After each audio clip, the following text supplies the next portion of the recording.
Good evening, everybody. For collectors in general, my name is Sammy Thunder. Thank you guys so much for joining us tonight. This is going to be a really fun one because I love all three of these categories: card shows, flea markets, garage sales, and there's more to it than just that. But those, like the flea markets and garage sales, especially because we tend to gravitate to card shows because that is the focus. Card shows. It's the word is in there in itself, cards. But there are opportunities out there to find other stuff as well beyond cards, memorabilia, attire. There's so much more in flea markets and garage sales. So tonight I'm bringing some experts that have been involved in that. So we have Orlando from A Collector's Dream, who is engaged with card shows, and I think he's done flea markets as well and garage sales. We have Keith from Vintage Sport Flips, who is pretty much the guy for vintage sports memorabilia when it comes to flea markets and garage sales, and Jake from Wax Packs Wisdom as well. So hang tight, guys, and enjoy the show tonight. Welcome to For Collectors.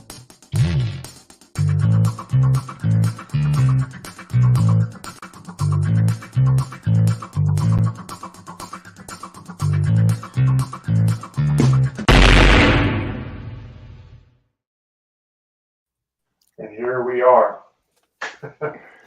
Welcome, everybody. We were talking backstage, just kind of getting the lay of the land for what tonight's going to be. So thank you guys for joining. Thanks for having me. Thank you, Sammy. Yeah, thanks, Sammy. Thanks for having us. Absolutely. So I want to start on, again, we were talking about how card shows really kind of are the kind of like the focal point a lot of times for finding the stuff we want, whether it's inventory or collectibles that we want to keep. But there are great opportunities in flea markets and garage sales. So I want to start with Keith first to kind of talk a little bit about this because Keith specifically does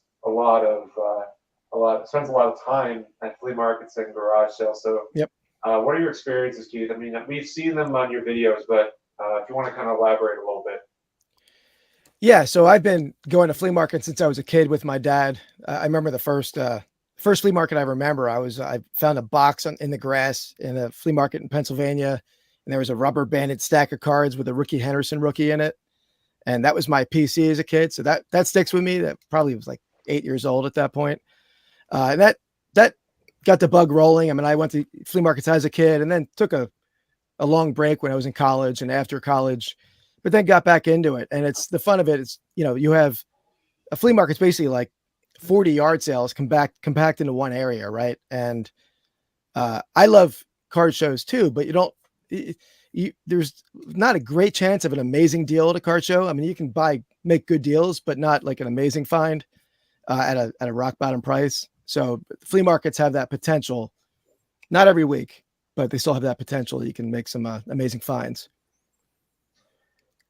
Jake and Orlando, I mean, I know we talked about you guys, a lot of the videos you guys do are more card show based, but have y'all encountered a lot of flea markets and garage sales in your time? Me personally, no. So this is actually really funny. So the timing of this is incredible. Like, I actually had a garage sale at my house today. It's really funny. And it wasn't really for me. It was more for my brother-in-law and his fiance, who were trying to raise some money for their wedding. I just, without going into too much detail, the garage sale wasn't really a huge success today, but I did put some cards out, which is kind of funny. And nobody bought any of them. It was all basically what I had was I had one row box of all like junk wax Hall of Famers, just like cards that I've ripped from packs pretty much. And then I put out some, because I'm in the Boston area, so I put out some 70s like Red Sox and Bruins cards like in the front. And I had a few people flip through them, but nobody actually bought anything. And there was one guy that was going through like the entire box, and I had to say to him, I was like, "There's no 52 mantle in there, brother. Don't worry. Like, you're not gonna." He's like, "Yeah, I figured, like, whatever." It's like, but the thing is, you just never know, right? For me, like, if I go to like a flea market or a yard sale or something like that, odds are I'm probably going to find some junk wax that I can rip for really cheap instead of having to buy it on eBay or something like that. So that's one reason to do it. maybe you'll get the sort of odd like complete set or something like that of like a glossy or traded set from that era. You never know. Yeah. Flea markets, I haven't really done that, especially recently. But like, there is a flea market like close to us that they run it like every weekend. That I think my wife and I might try to go to it at some point. Like sometimes, and like kind of an analogous to this is the, like the antique shops that are not necessarily like they're not card shops necessarily. And I feel like every time I go to one and I see the stuff in the display case, it's always incredibly overpriced and it's not stuff that I want anyway. I've had maybe like there's an antique shop not too far from us that I did buy some like early 70s Topps cards once for relatively cheap, but nothing too crazy. So I personally have never had the like aha like find of and Mark makes a good point here about memorabilia. I kind of feel like garage sales and flea markets, you might have better luck with like the one-off random unique piece of memorabilia that like maybe was even just like somebody just made it and it's cool, like they made a sign or something like that. But I personally haven't had a lot of luck finding anything for my like collection and anything like that. That's pretty cool. Yeah, I mean, that's a good point, is that the memorabilia, there's a lot of overlooked things that exist out there that when you may not find at the card show, but you'll definitely find in the flea market or a garage sale. Orlando, what's your experiences with those? Yeah, we were just talking a little bit about that before we went live with Keith, that what you find a lot, and you don't find a lot of real cards. You find cards, but you don't find a lot of cards like from the 50s and things like that. What you're going to find is like what Jake said, a lot of stuff from the junk racks era. I mean, occasionally you may find something, but what you are going to find is a lot of memorabilia, some really, really cool stuff. Anything from pennants to caps to shirts and to old gloves and even old games. All of that stuff. Those statues, all that kind of stuff is really, really nice. I don't deal a lot with that, but that kind of stuff, there's a lot of valuable stuff in there, including video games, and you can go on from there. But for me, if focusing on cards alone, what I used to do, I don't do any anymore. But back in the old days, I used to work for a small local paper, so I ran a small classified ads. Just looking to buy cards, and I used to get a lot of stuff from there. I mean, I bought a collection one time that's how I got my 51 Bowman mantle from there, and one of those collections. And I sold off everything. I kept that card and a couple other stuff, but mainly I think it was the garage sales. Since I did work at the local paper, I always checked the garage sales, and I went to a lot of garage sales, and I found a lot of great stuff, a lot of good cards. I mean, unfortunately, parents will pass away, the kids will sell it. I mean, I remember going to one in a real nice part of town here in South Florida called the Pinecrest area. I don't know if anybody knows that area, but anyway, I went out there. The dad had passed away, and they had a whole bunch of cards from all the 50s, and I bought all the 57. Somebody there was there before me and bought all the 58, but I bought all the 57s and all the 59s, and they were almost complete sets. But they knew that they were worth some money, so they said, "Oh, we pulled the mantles out of there, and a couple other big names that did pull out of that sets." But I mean, everything else was there, and I think I paid like $300 for it, for almost 2 complete sets, minus the big name stars. So that's the kind of stuff that I did, and then I would do shows. I did shows once a month, maybe twice a month here in Florida. I lived in Tampa at the time, so I was able to go out and do some shows in Tampa and in Orlando. And what I found was that most of because when you're a dealer, of course, you need to get inventory. And I found that most of my inventory I would get at the shows from people coming into the shows. And one of the things that I would do, especially one show that I would do on a monthly basis, is I got to know all the dealers, and I talked to all the dealers. And eventually, when somebody came in with something they weren't interested in, it was a vintage, they knew that that's my lane, they'd send them to me. Go talk to Orlando, he's buying that kind of stuff. So that's some of the things that you have to network, whether you're at a show, get to know the dealers, let them know, so they lead them your way, and then I would lead people their way. If they're looking for some other stuff that I didn't have, go sell it to this guy.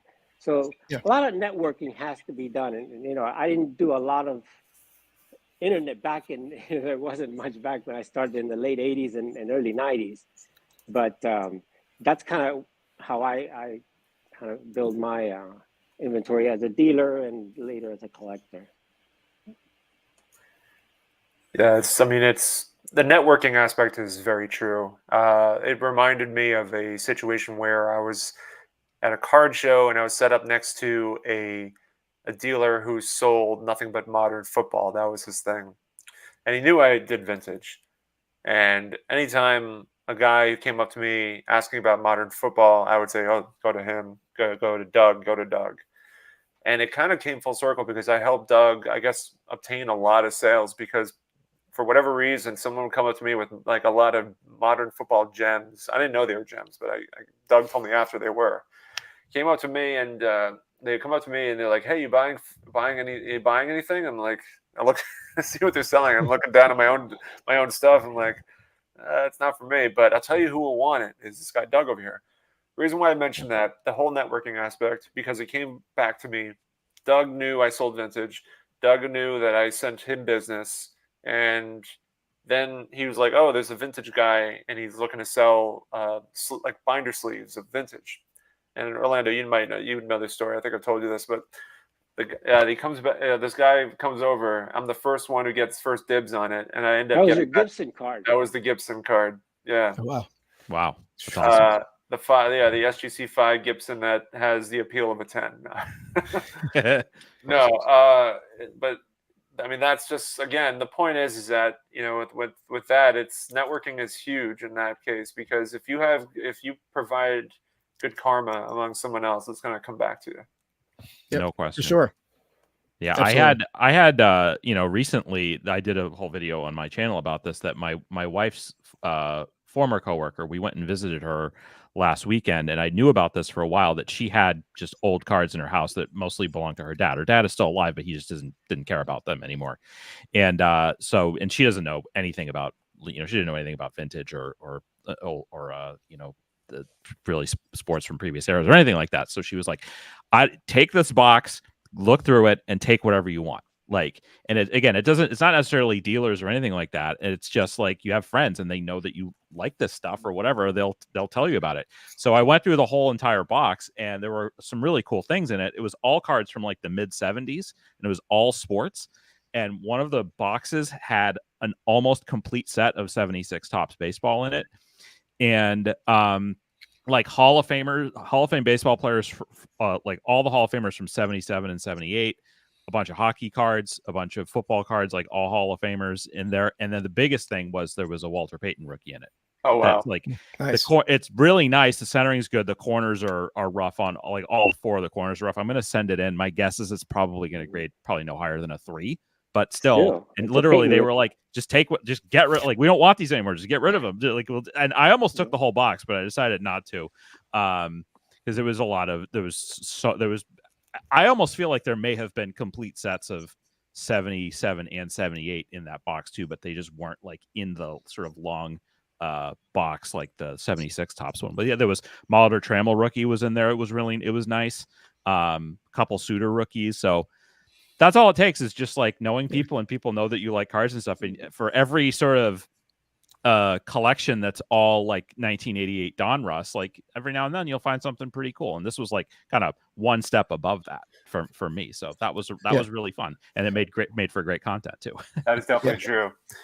It's good to have your name out there for sure. It reminds me of the video that sorry guys, that Greg did with his dad, midlife sports cards. That's how I found out about Greg. Was that video? That video was so awesome. Coach found that box at a Flea. I don't know. It was a garage sale. I think it was. It was an estate sale. I think. Estate sale.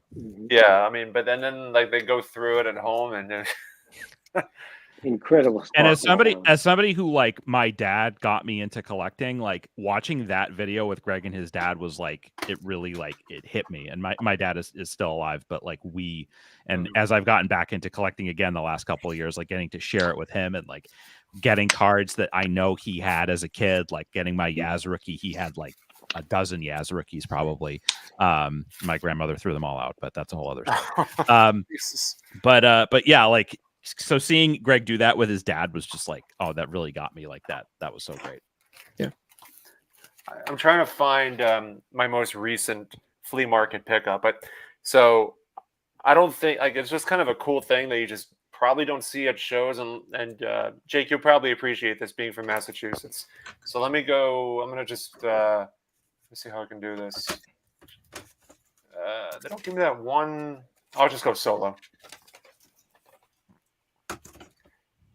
That is awesome. Nice. Yeah, it's like a team photo. And this was sitting in there was a guy who set up at Stormville in New York who had this set just sitting in a box. And I mean, listen, it's a cool piece. I think it's one of Bill Russell's last years. Mm-hmm. You see him there sitting next to Havlicek and Don Nelson above him, and Cowan. Like everyone in this is a Hall of Famer. Like literally every person in this is like. Yeah. So I just wanted to show. Awesome. I probably should have prepped it beforehand, but I was like thinking, what stuff do I still have that's from flea markets? But yeah, it's. I mean, that's the kind of stuff you'll find at the flea markets. Right. Stooks finds a lot of stuff like that. Postcards and all of that stuff you'll find. Pennants and just so many different oddball stuff that you really don't see at the shows. Yeah. Sometimes they just don't fit on the display cases and stuff, and you'll find them loose and boxes full of stuff. I mean, I went to yesterday I went to a card show here, and one of the YouTubers, Hitman23 Mike, was there with me, and a dealer had like a box sitting there, and the box was just full of like kind of looked like junk. But when he started going through there, it was like a collection of packs. And Jake, you should go check out his last video, Hitman23. Yeah, check it out. Yeah, I've heard of him. He shared, I mean, packs from tons of different years, a binder with a whole bunch of other cool stuff. I mean, he paid like, I think it was $70 for the whole box, and it had some really neat stuff. Just some memorabilia and little buttons and pins and just. It looked like a little junk box that dealer had in the, kind of in the back. And, those are the kind of things that are cool. I don't know much about it, but to him, it was like a gold mine, because he knows about that stuff. Yeah. You got to dig at flea markets. Plus, I think the benefit of flea markets is, a lot of those flea market dealers don't want to take stuff home. They don't want to pack it back in their van or their truck. So a lot of them are willing to just let stuff go at good prices. And I found some incredible stuff at flea markets. And, my channel, anyone who watches my channel, I in the beginning, it was almost all memorabilia, no cards at all. And I've evolved. I started collecting cards more. I collect some Eagles signed cards. And so I've got more into cards. And now that I'm into cards again, I mean, I grew up collecting cards. I see cards everywhere I go now. So 50s stuff, tobacco cards, where before I would have skipped over it looking for that glove or that game used bat. But now that I have my eyes open to it, it's at least near me. Different parts of the country don't have as good of flea markets as Pennsylvania, New Jersey. I'm sure Sammy has some good ones up where he's at. But yeah, one thing I'm curious about is the idea that I think that with cards, like I feel like there's a value to them that I think that is more apparent now. Like I think maybe I could be wrong about this. I think it might be a little bit harder to go to like a flea market or a yard sale or something like that and find the crazy like card that's worth thousands of dollars that somebody doesn't like know what it's worth and they're selling it, because I just think if anybody has something like that, I feel like they have to have at least some semblance of an idea that it's going to be worth like a lot, possibly. And I think that with like memorabilia or like pennants or that picture that Sammy showed, whatever, like I think that stuff is harder to value and harder to quantify, You know, it's like there's not like a, I don't know if there's like a Beckett guide for, you know, team pictures from the 60s of the Celtics. So it's like, I think it's harder to put a dollar value sometimes on stuff. Like if something's autographed, that's one thing. But like I think it's harder to put a value on that. So if somebody's selling it, they're probably if you show an interest in it, they're probably more likely to just let it go for whatever you want it at. As opposed to cards where I feel like there's like a definitive value to every card that's ever been issued, whether it's a 10 cents or it's a T206 Wagner. There's a value to that. There's not as much of a defined value for you know, a pennant or a flag or something like that. I don't know. Yeah, it's more like currency to a lot of people, right? Compared to a unique piece, a game use piece. Yeah, I agree with that. Yeah, but there's still a lot of finds out there, and you know, and not just you know, well, mainly I think cards. And I'm gonna share something that I last week. I haven't shared this, and I can't really talk too much about it. But last week I got an email from one of my supporters or followers, right? And that he had found some cards that they're not his. There's a friend of the family's. You know, one of those stories you hear. The father died, a friend of a friend, right? So he sends me, and he's telling me the things that they found in this find from the grandfather, I guess. And so he's telling me they found, you know, an entire set of 33 Sport Kings and a few other things that I mean, I'm not going to go any further, just that alone, but plus a couple other things. And then he sends me a picture of a Babe Ruth card. And he says, you know, Orlando, I'm not familiar with this Babe Ruth card. It was a Babe Ruth M101 1916. Now, he sent me a picture. That's the Babe Ruth rookie card. I got that. It looks real. I haven't sent the picture to any other YouTubers and all that stuff. I just told him what it was. He wasn't aware of it. I told him what it was, and I told him to tell the people what it was, and that you know, if they needed any help, I would guide them to you know, an auction house.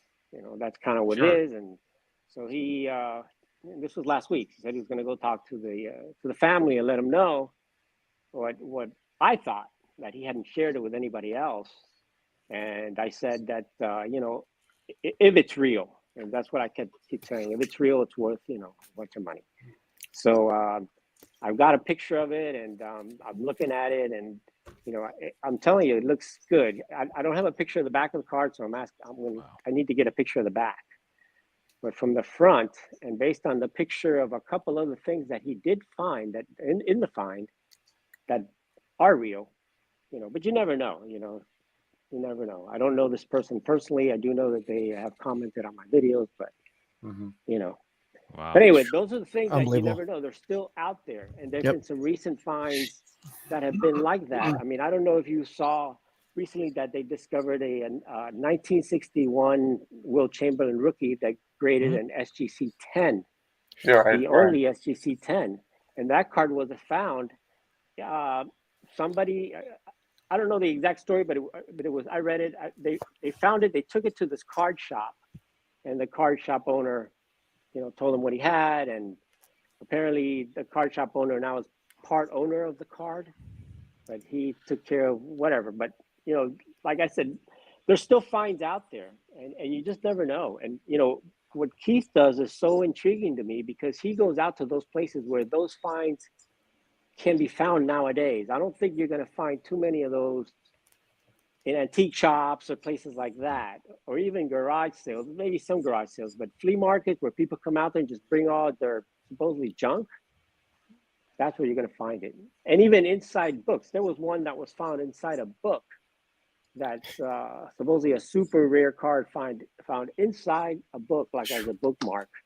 So stuff like that, you just never know. Yeah. The Chamberlain one, as I recall, Orlando, from Peter's video from SGC, was that it was sitting in a closet in a grocery store for decades, untouched. And I don't know how it went from that to the card shop, but I think it was in Minnesota or something like that. Yeah, I think it was the family of Unbelievable. who owned the store, the grocery store, whatever, found it Crazy. somewhere in a storage somewhere.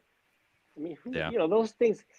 It is out there. Guys, It's crazy to out think. there. I'm telling you, It's crazy to think about how much stuff there is. Just like I said, there was a box that I went through last weekend that had a Walter Payton rookie card in it, and I know that now is that like the most valuable card ever? No, but like even in a one, SGC one averages for like $120, and like there are Bears fans and football fans, whatever, that have probably wanted a Walter Payton rookie for decades that they couldn't have it or whatever. And one was just sitting in a box in my wife's friend's house for a long time. It's just so it's funny how that goes. But yeah, there's so much stuff that's I mean, look at Bo from 1 Million Cubs Project. He went to an estate sale and he got a Walter Payton rookie plus a whole bunch of other stuff that he found. Nolan Ryan's and just tons of stuff that he found for pennies, literally pennies. You know what the stuff you find in those estate sales are going to be like, especially in the New York area. This is the stuff that you'll find. You'll find the team issued cards or team issued postcards. So I didn't have this encounter, but I know someone who has experienced this. They went to an estate sale and somewhere in New York, and it's like rummaging through a messy house, and inside like one of those woven baskets is sitting like the 1967, not the postcard Seaver that I have, but there's another one that was issued that I'm trying to find, and it had Seaver in there. There was a 68 4x5 Nolan Ryan. I mean, there was a bunch. The friend of mine didn't buy it, which I don't know why, but at the time didn't. This is like over 10 years ago. Didn't buy it, and but I still think about it because those are the things you'll find. Like I can imagine walking through a house and finding one of those 1952 Coca-Cola test tips, Willie Mays, just raw, sitting with creases and wrinkles all over the place. Like these are, and I'd imagine that could get overlooked as well. I mean, if it's not carefully seen. So I think that's the thing is that cards, we look for the tops, we look for the Bowman, we look for those sort of things, but then some of these other things get overlooked, and it's like, you can get a Milton, you can get a Topps Nolan Ryan rookie, but to get that 4x5 68 postcard, I mean, I can only speak for myself, maybe because I'm trying to find that one, which is impossible to find. But yeah, I mean, I'll tell you another story. There's a guy that I met. I went through YouTube. You get to meet up with so many people, and there's a guy that I met. I won't mention his name, but if you want, you can look up the article on Sports Card Daily, and you'll see it there. But to tell you the story, I met him at. I met him at Atlantic City. I think the first time I met him at Atlantic City, but he was supposed to come to the National, and he didn't come to the National. I really thought he was going to be there. I was going to meet up with him again and stuff, but he didn't come to the National. And it was the best thing that ever happened to him because he went out to an estate sale. I think it was an estate sale or some type of sale out there. And look it up, Sammy. Sports Card, maybe you could share it there. It was a top story that came out there.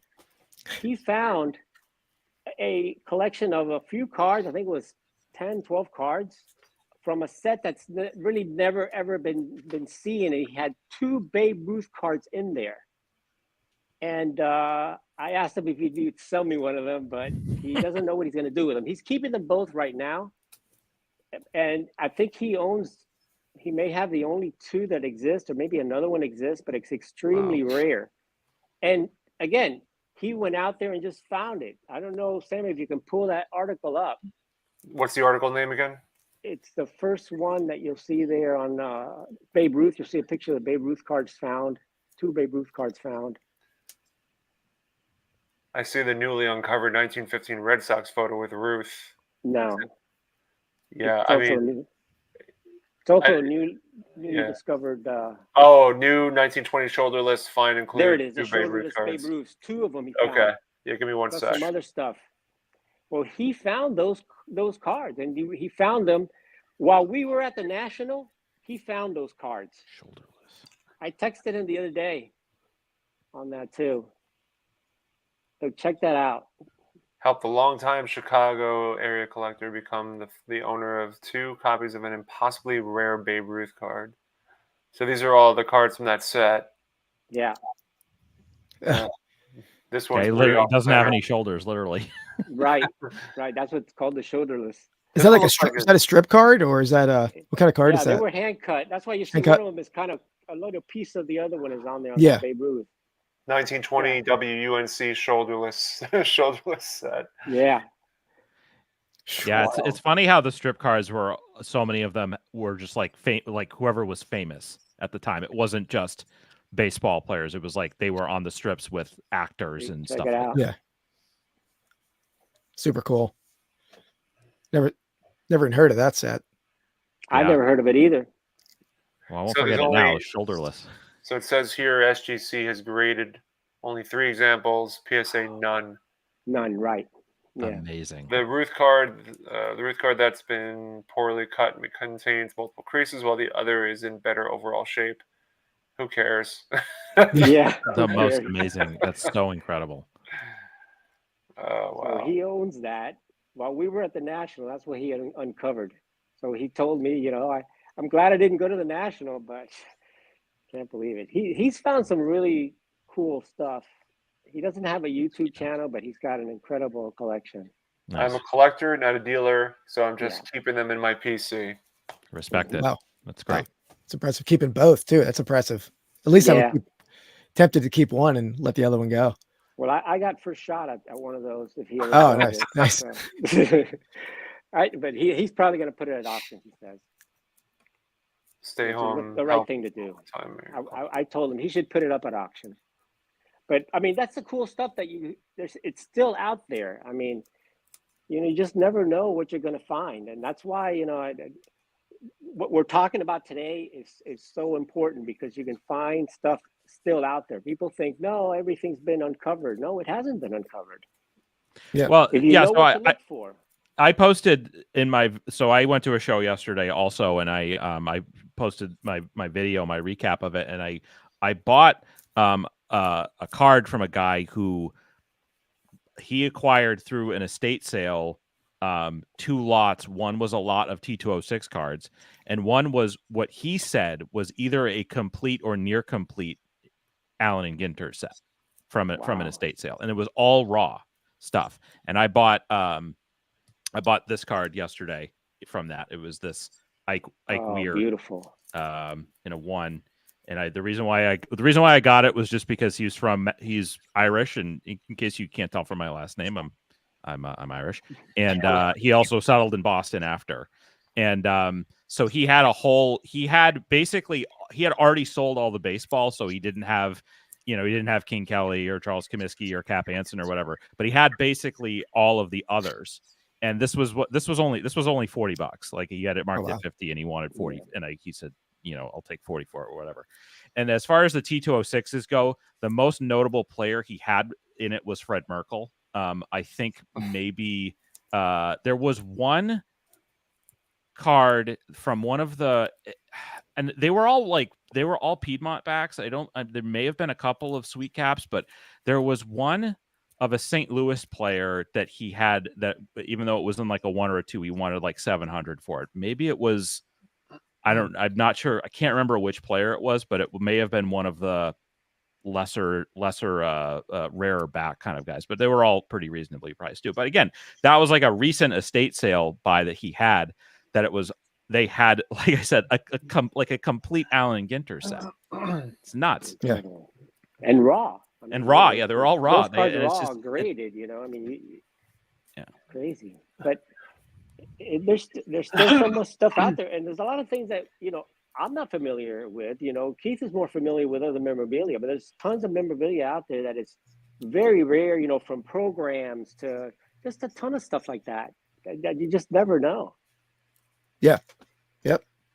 And you can always stuff to learn about too if you're into whatever you're buying or whatever you're into collecting. There's always room to learn and we talked briefly about this in the intro, but I did find some talking about 52 tops. I found a scrapbook of 52 tops on my channel at a flea market about might be about 2 years ago now. And unfortunately, obviously no mantle, no huge names in there, but still pretty cool. There's stuff out there. And this was a scrapbook that was like just falling apart. And I know it's somewhat controversial, but I did soak them out of the book. And I've disclosed that I haven't sold any of these, but came out perfectly. So I know that's controversial and people frown upon that. But I think if I tell people, how I removed them. Yeah. Yeah, if you just use distilled water and stuff, That's all I did. Yeah. think No that's chemicals okay, or anything like that. Yeah. For a lot of the cards that are in albums, like the Cuban cards, other countries, that that's the only. If you can remove them just with distilled water, that's fine. The problem is when they start putting chemicals and stuff in there. Yeah, I totally get that, solvents or anything. But yeah, this book was falling apart. I've had scrapbooks that are beautiful and really nice condition, everything's nicely displayed in the books. I keep those books together. I don't touch them, but this thing was falling apart. So at least I got to save the cards. Yeah, I did want to show. You remember, Sammy, B. Roth found some 49 leaves, and they were also stuck on cards, on pages, and he soaked them out, and most of them came out really nice. That was incredible. They had like the index cards, and they had like facts about the players next to them. Like that was so wild. That was amazing. So cool how people, who thought that they would be collectibles back then? Yeah, exactly. This was a kid that kept it for his stats and for his information, because if you're listening to the game on the radio, that would be me if that would have been me if I was a kid in 1948. Trust me, like I kept lists of stats and everything, or all the players from the early 90s. I did want to bring up the video, Keith, if you're okay with me bringing this up. This is from your video. This flea market dealer kept pulling out vintage sports card gold. Oh yeah, okay. I won't play the whole thing, just a brief part of it. Sure, man. Yeah, appreciate that kind of deals with our theme here. And if I'm not sure if the audio will come out, so I'm hoping it does. There we go. Yep. The ads. All right. That always happens. I'll tell you what, we'll come back to it in a minute. Let me play the ad. We'll just keep talking for now. Yeah. Keith has to get his monetary value. It's understandable. Oh, thank you. Oh yeah. Gotta have monetization on over there. Oh, thank God for the skip. Okay, hang on a sec. Yeah. Let's try this again. Yeah, it's kind of cool. When I saw this video, I wanted to bring it up. All right. It's always good to see something like that just pop up. Yeah. Yeah. Wow. I bought a lot from this dealer. He has amazing stuff every week. He's in like 4 of my videos, I think. Wheaties in there. Do you have a football binder, or is it just this? Is there any football cards? Or I saw them in this box, but that's the only football. Okay, all right, I'll take a look for them. Thank you. You're walking through. Okay. And you were saying newer stuff. 59s. Wow. Pretty cool. Whitey Ford. I mean, like tons of. I mean, it's not usually what I do, but how much? What would you ask me on these? Those 3. Yeah.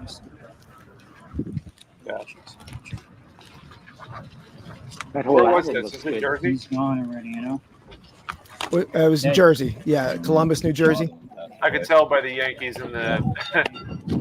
Yeah. Some Yaz in there. Yeah, you got the stars in there. Hall of Famers. What's some other stuff? We'll go, some autographs as well. All right. Just wanted to kind of bring that up to kind of really demonstrate the fact that, I mean, flea markets are not, they're not washed up. So no, I think from that dealer, I don't know if it was that day, but I bought a little Colavito rookie. He's in several of my videos because he always has some.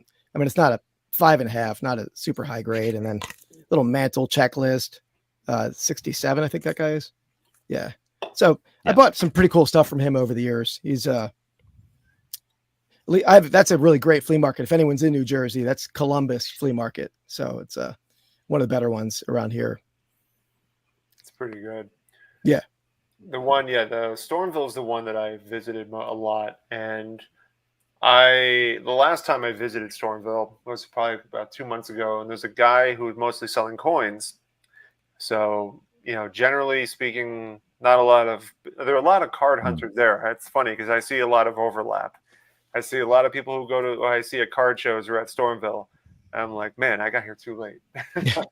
But there's a guy who's selling coins, and I don't know how anybody else missed this, but I went in and he had like a stack of the National Chickle cards.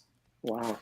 And I mean, no, it didn't have any of the like huge names, but it had like some. I think it had what was it, Earl Averill, Sure. Averill's in there, and some other commons in there. But I mean, again, you just don't really see these too often.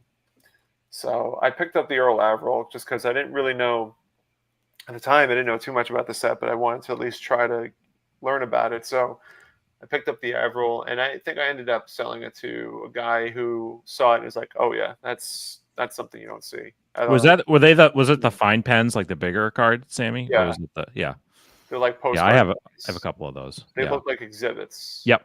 Mm-hmm. Yeah, it was like the early version of that. Yeah.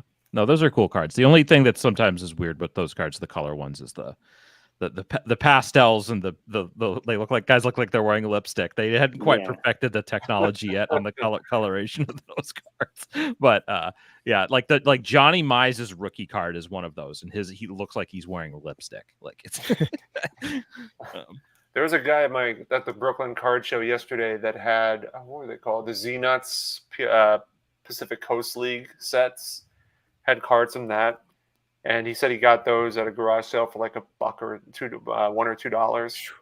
And I mean, nice. From past sales, that doesn't look like they go for a lot of money. But I mean, it's so difficult to tell that because it's only one sale in the past 5 years. Yeah. So it's like, how do you really come to grips on how to price these things? Yeah, those are pretty rare. But the thing with those is they're mostly minor leaguers. I think they're all minor leaguers. Right. And they're just a regional issue from the California, San Francisco area mostly, and they're just not very high demand. But they're very rare because it's just from the early 1900s. Yeah, that's what makes it. Really they're cool cards. I mean, sometimes it's good to pick up something like that because there are collectors that focus on stuff, minor league and those type of sets. Yeah, I do want to ask Keith, and then when it comes to flea markets, I mean, it's such a massive environment. Let's say you're going to, I mean, I imagine you went to a flea market for the first time with the agenda of finding some cool stuff. What is the approach to be able to make the most of your time? Yeah, that's a good question. I'm not always great at that because I get into a booth like the one you showed, that guy's booth, and I'll spend like 40 minutes digging in that booth. And I don't like to overlook the booths that are like, you might find a booth that's like glassware and women's clothing, but sometimes if they have a sports item, if they have a box of cards, or if they have a 60s bobblehead, they don't really value it like they're selling other stuff. So sometimes you get good deals on those sellers who aren't specializing in sports stuff. So I try to make one quick trip around. I mean, if there's a dealer I need to hit, or I know there's going to be something I want to buy there, I'll stop and I'll linger. But I try not to linger around in booths too long my first go around. Then I make a second lap and then do a much deeper dig and go through boxes and that kind of stuff. It doesn't sound it's not too dissimilar to going to a card show in a lot of ways. It's kind of like, you have your dealers or guys that you maybe agreed to make a deal with them beforehand. You go, you do the deal, whatever, and then you do your laps around and you look at all the dealers or whatever, and then I felt like on Saturday that was kind of what happened with me. I made a deal early on and then kind of went around to everybody, did kind of more than, because so this was an interesting show on Saturday. It was at the minor league stadium of the Worcester Red Sox, the AAA affiliate. Ah. So it was basically all the tables were set up on the concourse. There was one that was sort of against where the seats are, the field, and the other against where the concessions were. So it was just kind of in the loop around there's no seating really in the outfield at this park. There is, but not the regular seating. So it was kind of did one loop around, went back around, whatever, that kind of thing, and then kind of made my the other pickups that I made. So it's and yeah, it's kind of like you have to decide like what's good, or like I take a mental note of, okay, this guy's here, I'm gonna go back here, that kind of thing. So kind of sounds like a similar concept. Yeah, very similar strategy. Yeah, I look at that strategy that Keith just said. The lady with the glassware, like the dealer that's a modern dealer, but then he has a few vintage cards in his case there. Well, he's not going to value the vintage cards as much, so you're going to get a good deal on the vintage cards because he's a modern dealer. So those are the kind of things kind of relate a little bit when you go to card shows.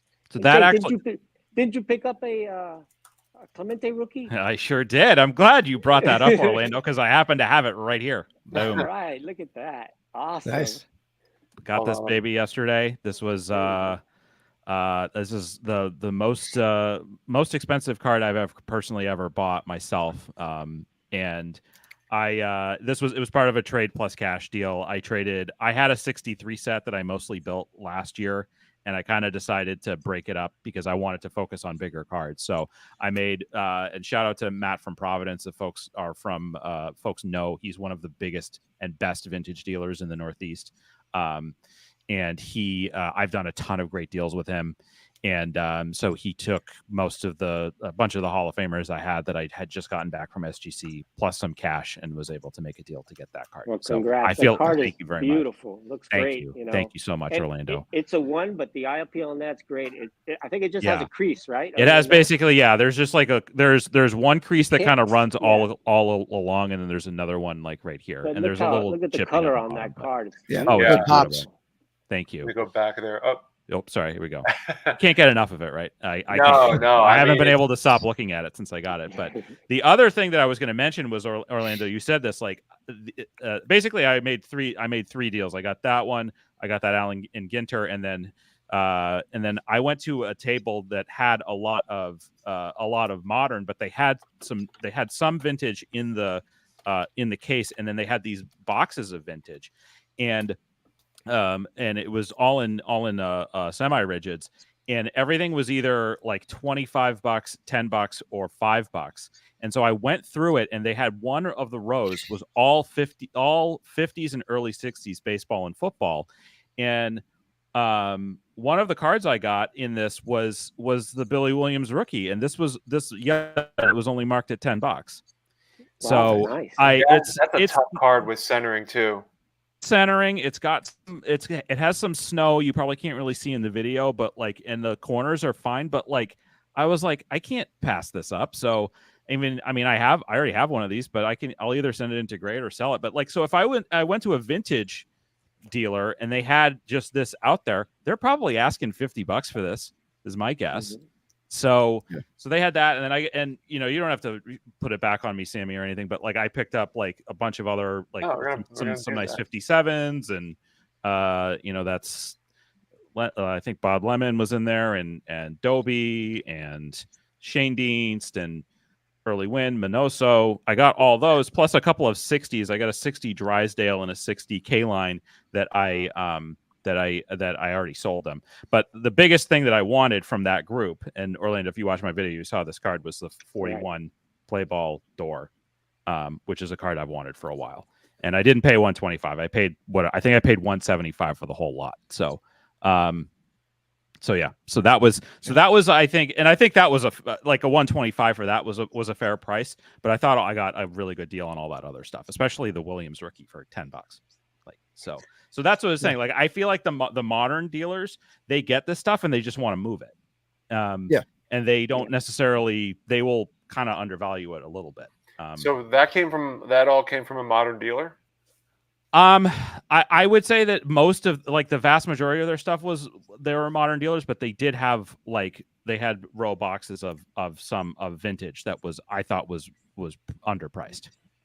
And maybe that's stuff they picked up in a collection. That's definitely I see that often too. Modern dealers are, that's just their certain, they have different priorities. So they probably bought a collection that had all those cards.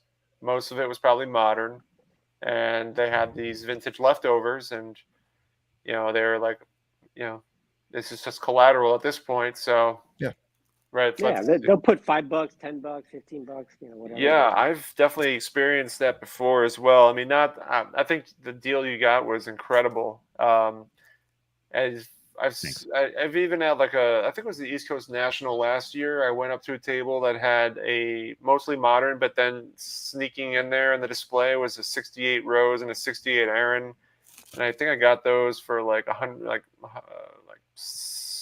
100, like $75, I think, for the pair. And the Hank Aaron came back a 6, and the Pete Rose, I think, came back a 5. But I mean, at the end of the day, it's just like those sort of things can happen, where you can definitely. People tend to overlook the modern tables, and sometimes you can find some good stuff there. Yeah. Another way, Sammy, is the local card shops. Most of them now are modern, at least in my area. But sometimes they'll get some vintage in, as people come in and bring some collections in. Sometimes you can find some good deals in that. Because I did do a trade one time last year, actually, with a card shop that opened up in this area, Miami Lakes area. But it was mostly Pokemon, TCG type shop, and some modern football and baseball. And they had done this. Some guy came in and brought in some cards from the 60s, and they had them on display. It was just like the entire place, maybe 5% of the cards that they had were vintage, but vintage were from like 60s and 70s mainly, And I had some Magic the Gathering cards that I picked up many years ago at a collection. I took the whole box over there, and I picked up a 65 Clemente, a 69 Bench, and a 65 Whitey Ford, a whole bunch of cards that I saw that were in great condition. And he told me he got them from a collector that had come in, and just wanted to get rid of them. So it was all trade. That was my 69 Johnny Bench that I graded with SGC. Oh, and that it came back an 8.5. Yeah. Ooh. An 8.5. Oh my God. And I got it in trade. That's one of the best cards of all time. Oh man, I love that. He had it actually there for like $100. I was going to buy it flat out for $100, but I said, I got cards I could trade. I came back and traded, and the Clemente came out like a 6, and I mean, those type of things. So you never know. Sometimes go to those card shops. Since I go to, I video all the card shops in the local area, and I go there at least, every few months to visit them. And sometimes you'll find stuff like that, in their showcase. And I always ask them, you got any vintage? Picked up any vintage? So always ask and always take a look, especially the modern card shops that just don't do vintage, because they will pick up vintage. A grandma may come in one day and sell them some stuff. Yeah, they're not going to pass away a great walk-in, right? So even if it's not in their genre, they're going to buy it if the price is right. Exactly. They'll be, oh yeah, I got this. Yeah, this guys came in. Yeah. For me, like the local card shops are decent around here, but yeah, like vintage is a little bit harder to come by in those shops, and it's hit or miss. But yeah, there's one that's like pretty close to me, and they like the vintage. They just keep in like a drawer. It's like you got to like open up the drawer, and then somebody has to come over with a key and open up the drawer so you can see what the latest stuff that they have. But it's kind of funny. I love the card shops that have the 50% off display cases. I've been to a number of those. The one up in Carmel Hamlet, New York, Village Baseball Cards. You go there, you can look at 2 display cases full of, and they're not the card show display cases, but the ones that have multiple rows and stacks on top of each other. And so Village Baseball Cards, you go there, you buy some cards, and you get a great story out of the seller there, and Mike. Been there for like 30 or almost 40 years now. And then the other one is in Silver Springs, Maryland, House of Cards. Those are the guys that I think they do the Miller and Huggins Huggins and Scott auction. They're the ones involved in that. And I think they're also they do the Mid-Atlantic card show, like they're big into that, and that's one of my favorite shops to visit, man. They have like the 50% off case, and you can get like a Mantle or Maze Clemente cards for great prices. So those are 2 shops I recommend checking out, because you can get some good deals there. Yeah. Growing up, in my hometown, I grew up in New Hampshire originally, and there was a shop that they just don't make them like this anymore. It was called the Cracker Jack Baseball Card Shop. It was in North Conway, New Hampshire, and the sign was made up to look like a Cracker Jack card. And yeah, Mark's mentioning Castanet Sports World. Shout out to Phil. He got a great shop in Mass. It was made up to look like the Ty Cobb Cracker Jack card, and it would say Cracker Jack, and where it said baseball cards, it said like card shop. And they had behind the counter was the wall of all with the shoe boxes of commons from literally every year, pretty much.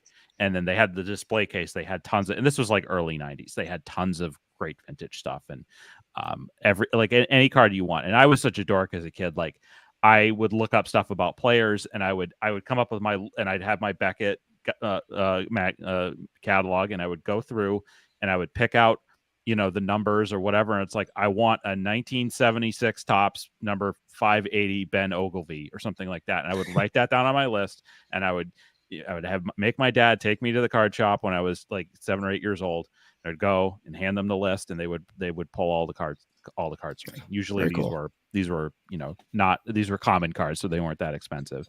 But and that place had memorabilia, they had apparel, and I could get packs. Like when I would rip my packs of 93 Topps or whatever, like that's where I would get it. And that place was part of how I fell in love with baseball, is that kind of place where I could just go and kind of have access to all of this stuff that was current and historical.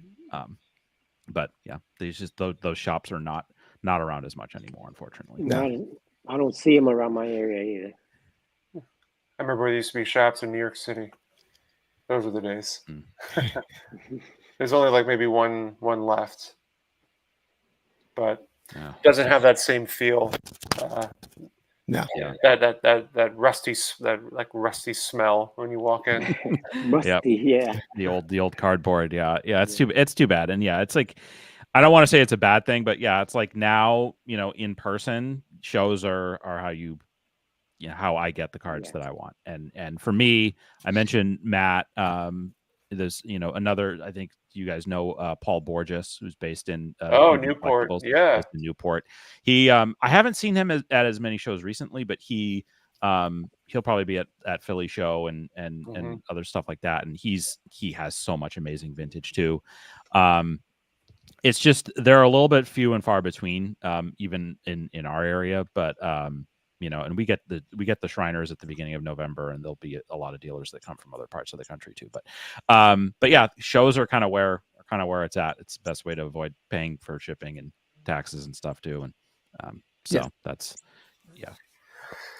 Do you know if William Chappell sets up at the Shriners show?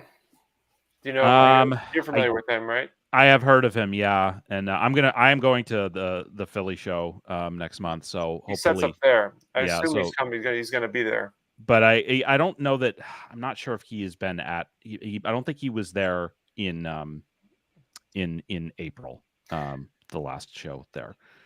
There is a guy I think he's from Massachusetts. He set up the East Coast National. He does a lot of pre-war stuff, but he also has a lot of non-sport, like not non-sports, but non-baseball, football, hockey, basketball. He had like a lot of like Jesse Owens and Pele cards. This guy named Alex, and I swear he's from the Massachusetts area. That's where I think what Brian told me that, and he's going to be at the Philly show. But I thought he also set up at Shriners as well.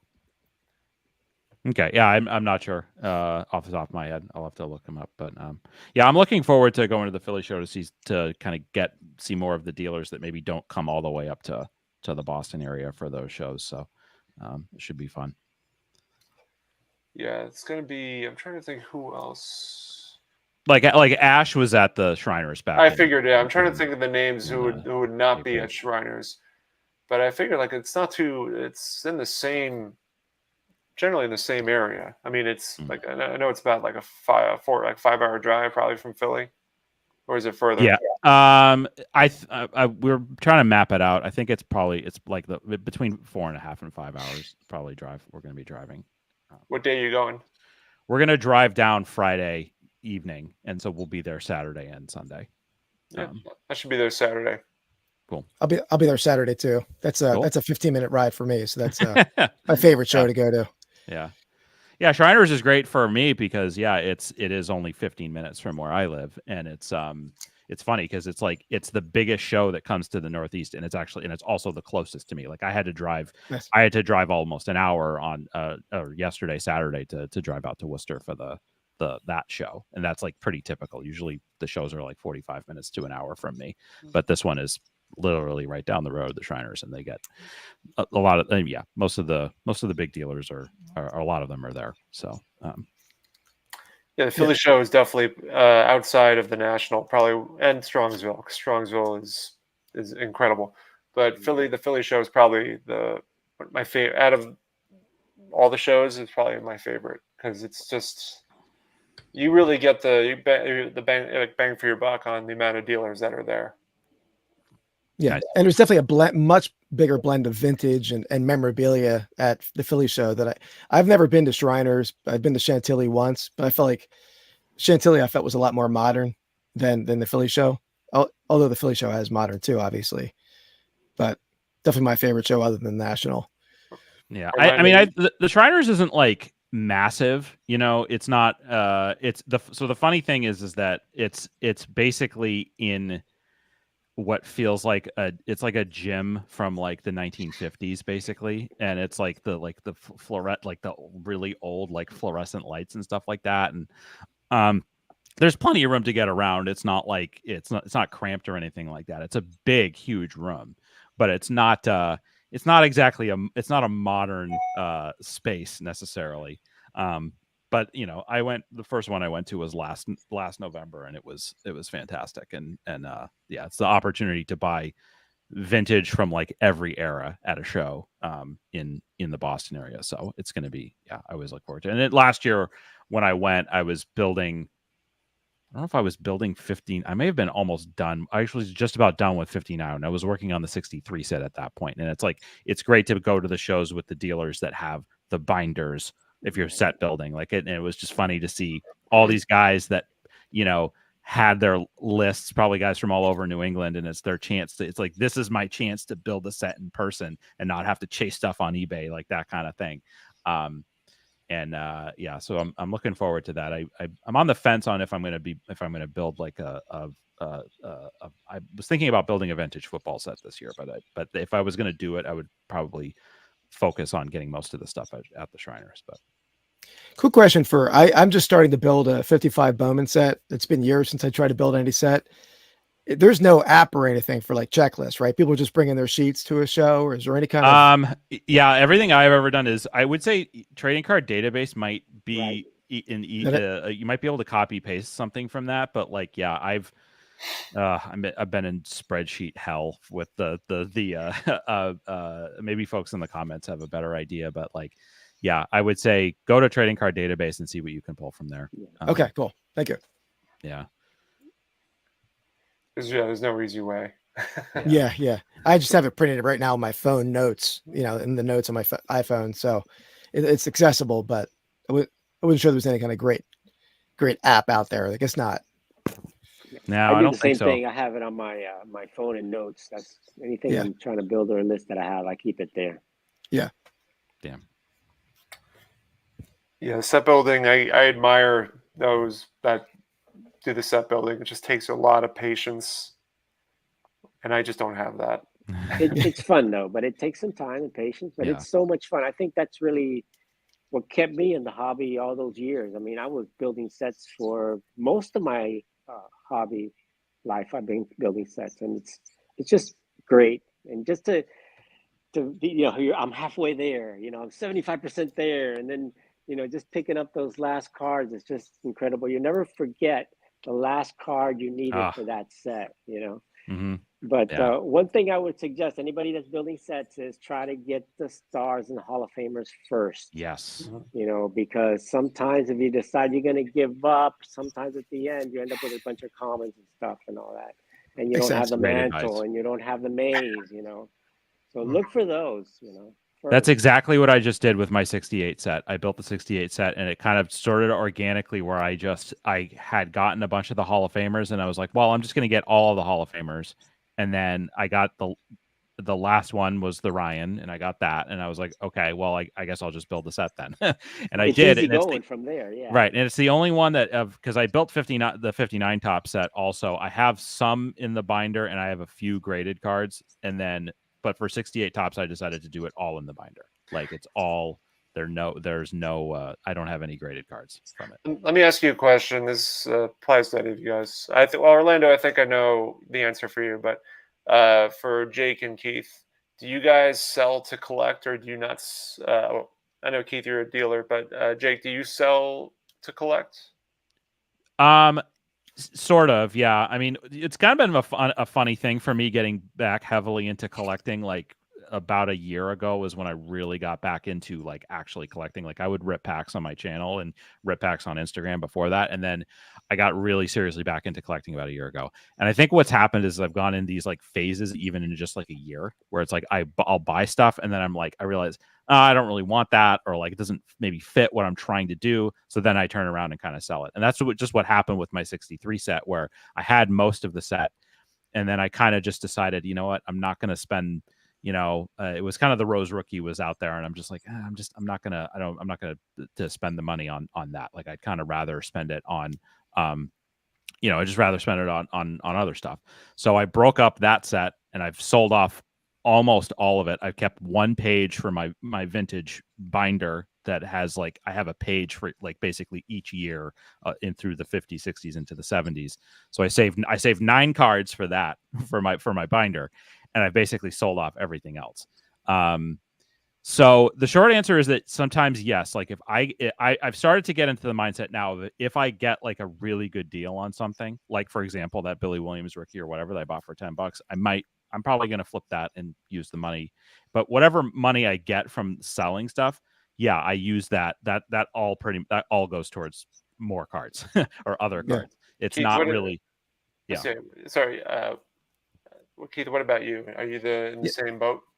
Yeah, well, that's actually just how I got started. When I got out of college, I wanted to build my collection. I was collecting Philadelphia Eagles memorabilia, game used jerseys and stuff, and I would buy big lots, sell off the stuff I didn't want, build my collection that way. And over the last 20 years, it's evolved to where, I mean, it's its own part-time business for me. I have a full-time job, but full-time reseller too, with a 3,000 square foot warehouse of skewed merchandise. So it's grown where it doesn't just build my collection anymore, but I still collect pretty diehards too. But I imagine everybody here has things that well, let me ask you this. Are there things that are off limits to when it comes to selling that you have? Oh yeah, absolutely. I kind of figured out the answer. I would just say like my wife bought me for my birthday this past year. She bought me a 1941 play ball Ted Williams. That's not Nice. that I will never sell that under any circumstances. That is 100%. And the other thing is that I have a lot of stuff that is from my original binder that my dad and I put together in the early 90s. And it's a lot of stuff from the 50s and 60s that even though it's not super high value stuff, and I've gotten a bunch of it graded, that's stuff that I will never sell the stuff that my dad and I collected together. Petty's a menace. Yeah. Yeah, I'm totally with you there, man. I mean, I have stuff that like all the Maze stuff I got recently. I mean, these 2 pieces, I could never ever see myself moving any of this stuff. It's just, but like I kind of have this vision in my head, and like when I get older, my wife and I are going to get a Airstream and travel the country, and then on weekends I'll set up at a card show and sell pieces of it at a time. And then the very last card, I don't know what it's going to be, but it's going to be something. But hopefully by then, at that point, those cards will be worth a lot more, and then I can get something that I can maybe get a Cracker Jack Mathewson or something. Ooh.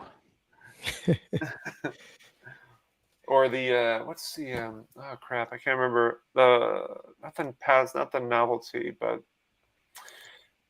the sport, like there's some I'm trying to remember the Mathewson card or the set that it came from that sells for like almost 6 figures, but anyway. With the orange border? Well, the orange border, yeah, the orange border is expensive, but I think I saw one at the National. There's that guy at the I don't know his name, but he was at the YouTube meetup and he popped that one out. I was like, can I hold it for a second? Yes, it's like a candy issue there. That's Awesome. Oh, man. super rare.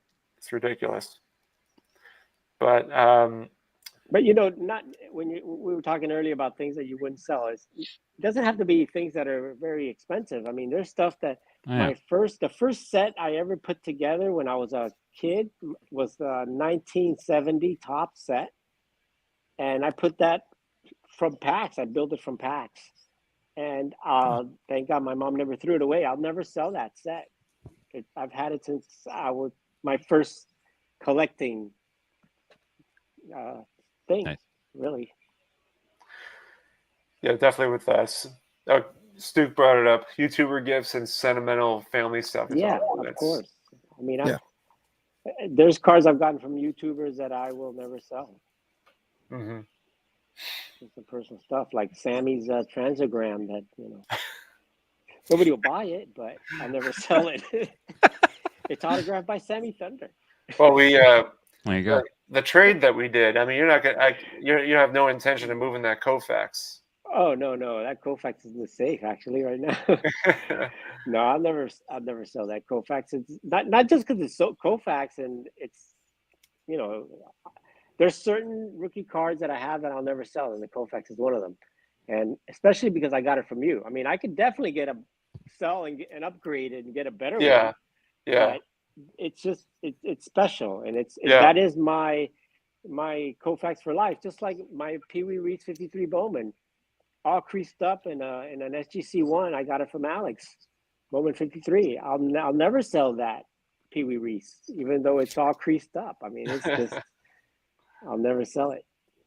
Those Yeah. are there's so many cards that I have that have stories behind them. Even if I just I gotta find it now. bought it from somebody that I know is a friend of mine or things like that, There it is. you know, I just keep that. Yeah, I mean that's Oh, wow. That was that's, part of that was that's the actually one- the first trade night here yeah.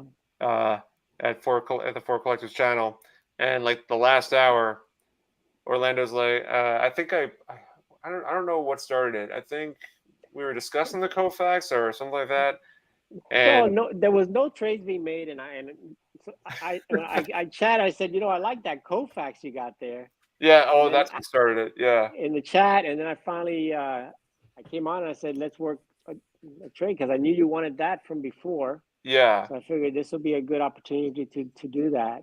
6 months. I think it was like And, 6 months in the process because you have this one in a 5. This one, right. I've got this the one's in a highest 3. graded. That's pretty cool. Yeah. I don't mind being second highest graded or third highest graded. Yeah. But I know, and also it's funny because Jason just commented here, love that thing. But he has your double Ed Walsh. I sold him the Ed Walsh, and I preferred to sell it to you guys, and I sold the Walter Johnson. Oh yeah, I traded the Walter Johnson Leaf Premium at the show to another one of my friends, and that was just it's a whole crazy thing because he loves my my Goodwin Champion cards, and so I did a deal with David at the National, and I traded him the Walter Johnson and a Goodwin Champion card for a 50 Jackie Robinson that he had, and because I had sold off all my Jackies. I still don't have, unfortunately, I still don't have a Jackie Robinson card. So I ended up selling that or trading that Jackie Robinson for the Walter Johnson autograph photo that I got, you know. So it was just one of those things. And then at the end of the day, David ends up buying a Cap Anson Goodwin Champions at the National. And he bought it's an SGC 7.5. The highest graded is an 8, and he bought the beautiful Goodwin Champion now. And he sent me a picture. Look what I ended up picking up. So that was just it's just awesome to see, you know, that just the community just doing trades, and then finally, you know, he comes up with this card that he's always wanted, and he just kind of springs it on me. So it's just great community that we have out there, and Absolutely. just he got his Grail card, I guess. And Keith and Jake, do you guys plan on going to Strongsville in 2025? I've never been to that show personally. I'd love to. I gotta look at the dates, but I've never been to it. It's in Ohio. It's in Yeah. Yeah, I mean, I would love to. The date would matter and stuff. Like, we're planning on going to the National next year, but I don't know if both of those shows would be in the cards for next year. But we are definitely going to the National. Is that a once a year show or is it twice a year, or maybe it's more? Once a year. Once a year. Okay. It's a lot of fun. I think I remember for the National, I remember being burnt out after three days. Yeah. The Strongsville, I was pretty fresh. You know, it wasn't strenuous. It also there's no traveling there, and there's no back and forth. I mean, Yeah. literally, you just go across the parking lot, and there's the show. And then So, and everybody stays at the same place, not the best hotel, but you know, Yeah. it's Yeah. just everybody's there. So when you go to the show, you could find it's a small show. I think it's 400 tables, so literally in a hockey rink. So it's pretty small. Oh. And then when you go to the hotel, all the YouTubers are hanging out in the lobby or at the bar. Everybody's there. You know. Well, I was going to say we've heard a lot about the Strongsville Hotel. Yeah. There's been some news articles about it. So Oh yeah. Yeah, it would be cool. I mean, having not been to the National before, I guess my understanding is that having it back in Chicago, it may not be quite as taxing getting to and from it. Because No, of the especially if you amount stay at of a hotels hotel and stuff across the going on. street. Yeah, Yeah. we're staying pretty close, like right there. So yeah. That was key as well, because with the air conditioning not working the year before, I remember having to leave the show because I'm not going to pay $6 for a bottle of water. I'll just go across the street where they're serving water out of like the cooler that they had there, and just be like, yeah. I mean, that was brutal, but little things like that come in handy. Being able to just leave the show, Yeah, and then go right back Yeah. if you need to. I thought very seriously this year about, I think it would have been the Thursday of the National, like flying out from Boston to Cleveland in the morning, going for the day, and then flying back. But even doing that, it sounds like even if I had tried to do that, it probably would have been a major pain to even do that. That's a lot, man. It's a lot. Oh my! I didn't do it, but Yeah. I thought very seriously about it up until about like 2 weeks beforehand. Especially the traffic lines getting in and out. You might have been, I'm glad I didn't do it. And the other thing is, I looked at the dealer list for the National, and I looked at the dealer list for the Philly show, and I was like, well, it's going to be like, you know, for vintage dealers, it's going to be a lot of the same people. So it's like, why am I going to spend all this money? We're already driving to Philly. So that was kind of the ultimate decision, was that reason. Yeah. But yeah, we're going to do it next year though, when it's in Chicago. Yeah, it's About what time of year is Strongsville usually? Is it April. June? It's in April. Yeah. Yeah, that's gonna be tough. My brother-in-law's getting married in April next year, and yeah, it's kind of, I'm trying to think. It's like probably right around the same time as the Shriners. It's too. worth it though. I mean, No, I believe it based off yeah, everything. It's just it's like vintage heaven, basically. Yeah, I Yeah, mean, it is. you're in the flow of people, and once you get inside there, it's very wide aisles, and it's you're not on top of people, and you end up seeing the same YouTuber like 5 times in the same day. I'm intrigued by it now, the stories. And I know I watched a lot of YouTube videos about it. So I'm definitely April's a good time of year for me not to have much going on. So I'm trying to hit that. Yeah, I think what happens there is that all of the big vintage dealers all go there. Yeah, You know. Craig, And Stan, Ash, yeah, William Chappell, and Chappell's there. Howard. Howard. Yeah. Yeah. What They're hotel all does there. everyone stay at in Strongsville? It's the Best Western. It's the only one, really. Yeah, That's the if only you're one. not familiar with the Best Western, it was the place where the former employee, who is now, I think, probably, I don't know if he's in custody or what, but Yeah. the Memory Lane heist. Yeah. Which he ended up getting Oh, caught. wow. Yeah.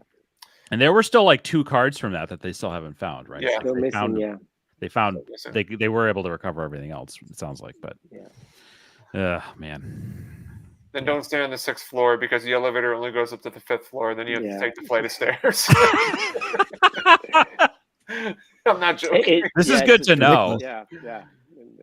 The key, Oh my God. the card key didn't work sometimes, and no, it's crazy. Mike Petty couldn't wash his hair because not enough water came from the from the shower head. Oh, it was epic because I It's think a lot Wade of Boggs, stories, yeah, but fun. You know, it's kind of Wade like Boggs a frat fan. house. It's like a big frat Oh house. my God! And the elevator stopped working one day, so I think at like 2 o'clock, like 1 o'clock in the morning, John, Wade Boggs fan, and I are trying to find like the stairs, and like the elevators weren't working, so we are trying to find the stairwell, and the door to the stairwell was locked, and so it was like, Oh no. what? Like someone's gonna have to make like tie sheets into a knot and pull us up. It was pretty epic, man. And also like where they had all the snacks and the soda, the pantry. You're supposed to bring it up to the counter, like honor system, and bring it up to the counter and pay. But oh my God, man, they were so understaffed so that people were just taking stuff left and right, and just Oh my God. that was, yeah. Sounds like an Animal House kind of Sometimes they scene went going to on in there. pay, and they just go ahead and take it, because they were busy, and no, it was pretty crazy. That bar, the poor waitress at the bar was just. Oh, she was great though. She did great. But she was alone. She was alone, but she did great though. I'm sure she made a lot of money. Yeah. But and then as long as you guys weren't just taking the drinks too, like the snack. No, they had the bar situation under control. Okay, it's good. I don't think people were jumping over the bar and be like, yeah, I'm gonna go in that fridge and take that Coors Light. Yeah, that was a fun time, man. And Petty, he didn't come to the National, but him coming to Strongsville was entertaining, man. And he was buying everybody lunch and dinner, and oh man, Petty, and you tried to throw your credit card at him to kind of help pay for it. He's like, "Get that thing away from me." He would pay for every single lunch that we went to, every single dinner that we went to. He just wouldn't allow it. He would get the waitress and tell the waitress, make sure that I'm getting the bill. Wow. He was just great. He was great. But it's a fun time because, everybody is in the same area, and you could look across and see somebody else across the room. And if you're looking to buy a card and you want a second opinion, there was always another YouTuber or somebody that knew something about that card. Yeah. And that's cool. I mean, it was just that I think that's the best thing about it. Before you bought a card, you were able to get 3 or 4 YouTubers around you to take a good look at it. What do you think? And get opinions. Good to know. Good to know. Yeah, I found the Orlando Cepeda San Francisco Call Bulletin from 1958. That was in Craig Halpig's table, and he had it kind of buried. Yeah, and I ended up selling it to Dom and Steven Sports Cards. You ever run into Dom at Shriners, or have you not met him yet? Or I don't think I've met him. Yeah, he's also in the Massachusetts, Connecticut area, so I know he goes to that show whenever it happens.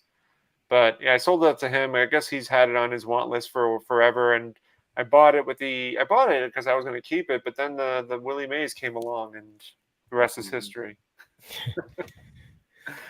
It's at SGC right now. Apparently, when I was at the SGC table and trying to enter it in the system, I couldn't enter it with the card with the tab. It was only coming up without the tab, which kind of makes me believe that maybe they've never graded one with the tab.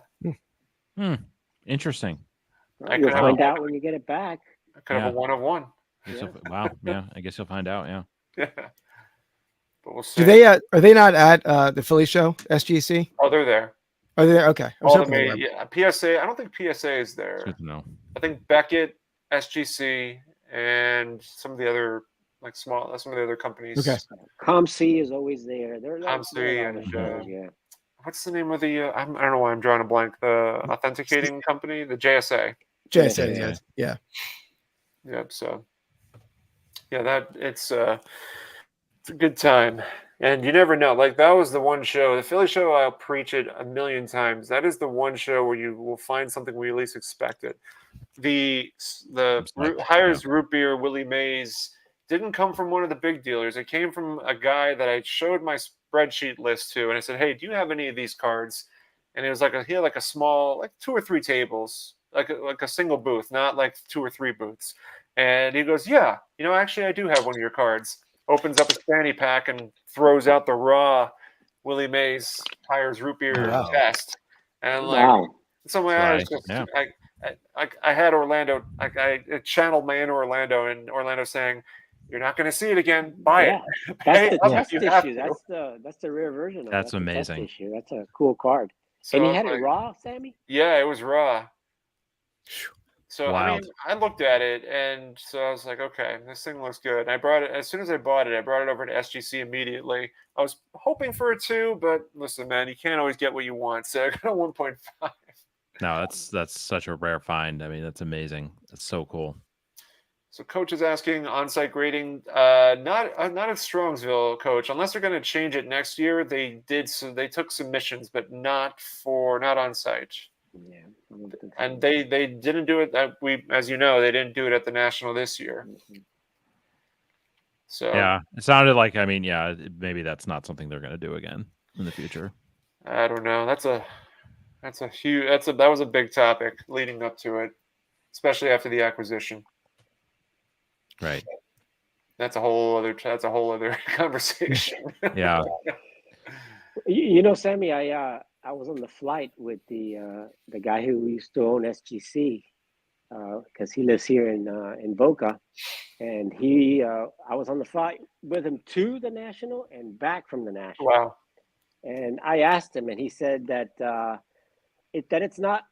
They don't make any money doing that. They actually lose money by doing it over there because they have to take a whole crew of graders over there. It delays their.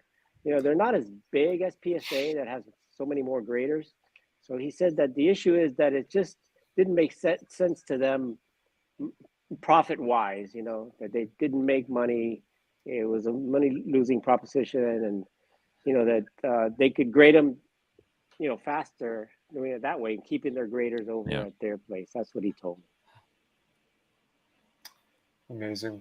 Yeah. But, we all want to grade our cards right then and there, and they can't do it. And he said, "Yeah, we can do it. We've done it, but it's just too much of people and stuff that they have to do to, I guess, get it over there and do all that stuff."